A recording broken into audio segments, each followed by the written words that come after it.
ప్రభుత్వ లాంఛనాలతో రామోజీరావు అంత్యక్రియలు రామోజీ ఫిలిం సిటీలో జరిగాయి.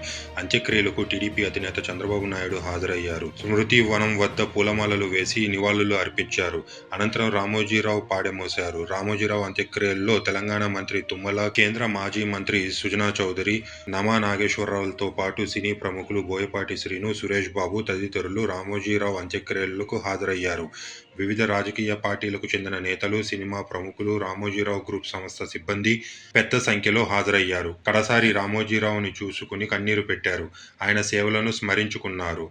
ఇక రామోజీరావు మృతిపై దేశ వ్యాప్తంగా పలువురు ప్రముఖులు సంతాపం తెలిపారు. ఆయన దేశానికి చేసిన సేవలను గుర్తు చేసుకున్నారు.